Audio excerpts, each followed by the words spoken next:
সম্মানিত দর্শক ও শ্রোতাবৃন্দ, আসসালামু আলাইকুম। আপনাদের সামনে নতুন একটা বিষয় আলোচনা করার জন্য হাজির হলাম।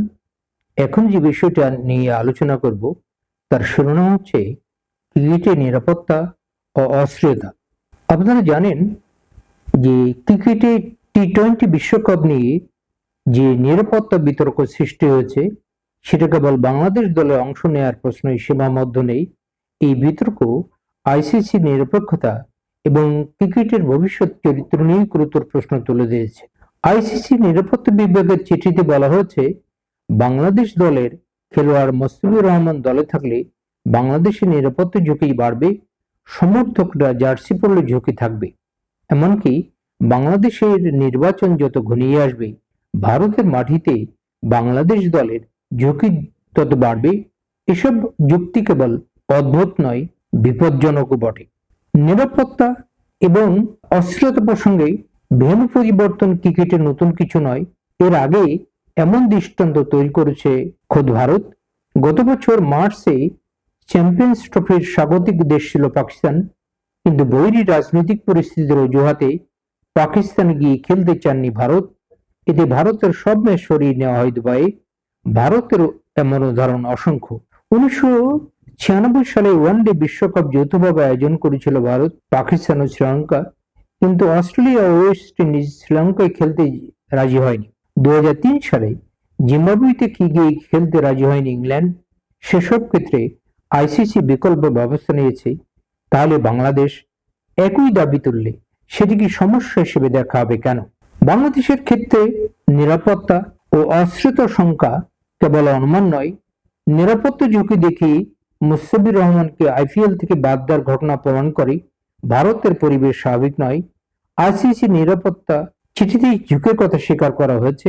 এই বাস্তবতায় বিকল্প ভেন্যু দাবি করা কোনো ছাড় চাওয়া নয়, বরং আন্তর্জাতিক ক্রিকেটে প্রতিষ্ঠিত অধিকার প্রয়োগ করা। কিন্তু বিষয়টি নিয়ে আইসিসি কেন বিতর্ক সৃষ্টি করছে, এখানে প্রশ্ন ওঠে সংস্থাটির নিরপেক্ষতা নেই। পাকিস্তানের সাবেক ক্রিকেটার সাইদুল আজমল মন্তব্য করেছেন, আইসিসি যদি বিসিসিআই প্রভাবমুক্ত হতে না পারে তবে এই সংস্থার প্রয়োজনীয়তা কি? আইসিসির বর্তমান চেয়ারম্যান জয় শাহ, তিনি ভারতের স্বরাষ্ট্রমন্ত্রী অমিত শাহের ছেলে। সেই বাস্তবতায় আইসিসি নিরপেক্ষতা নিয়ে সংশয়মূলক নয়। পাকিস্তানে খেলতে না যাওয়া, ভেন্যু বয়কট সহ ভারতের জন্য সুবিধাজনক সিদ্ধান্ত নেওয়া হয়েছে ভিন্ন সময়, কিন্তু বাংলাদেশের ক্ষেত্রে দেখা গেল উল্টো সিদ্ধান্ত। বিশ্বকাপে খেলতে না পারলে বাংলাদেশের আর্থিক ও প্রতিযোগিতামূলক ক্ষতি হবে, এতে সন্দেহ নেই। এমনকি আইসিসির একপক্ষীয় নীতি অব্যাহত থাকলে ক্রিকেট থেকে ছিটকে পড়া শঙ্কা রয়েছে। কিন্তু একটি সার্বভৌম দেশ কারো অন্যায় চেপে নতি স্বীকার করতে পারে না। বাংলাদেশের সামনে করণীয়তা একটাই, আইসিসির কাছে দৃঢ়ভাবে নীতিগত অবস্থান তুলে ধরা। স্পষ্ট ভাষায় বলতে হবে, ক্রিকেট কোনো দেশের রাজনৈতিক বা সাম্প্রদায়িক পরিস্থিতির কাছে জিম্মি হতে পারে না। বিষয়টি নিয়ে নিয়মিতভাবে আইসিসির সাথে বিসিসিবির উচ্চ পর্যায়ের সংলাপ জরুরি। সংকট কেবল বাংলাদেশে নয়, ভবিষ্যতে অন্য কোনো দেশ বৈষম্যের শিকার হতে পারে। তাই আন্তর্জাতিক ক্রিকেটে স্বচ্ছতা রক্ষায় আইসিসিকে নিরপেক্ষতা বজায় রাখতে হবে। শুধুবিন্দু আমি শুরু করেছিলাম ক্রিকেটের নিরাপত্তা অস্থিরতা নিয়ে। আপনারা জানেন যে সাম্প্রতিককালে ভারতে যে টি-20 বিশ্বকাপ হতে যাচ্ছে, এক্ষেত্রে বাংলাদেশ সেখানে নিরাপত্তা অস্থিরতা মনে করছে।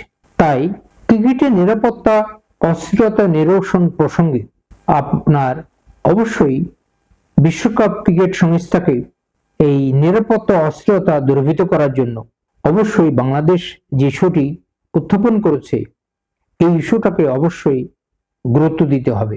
সম্মানিত সুধীবৃন্দ, আমি যে বিষয়টি শুরু করেছিলাম এই বিষয়ে আর আলোচনা না করে আজকের মতো এখানে বিদায় নিচ্ছি।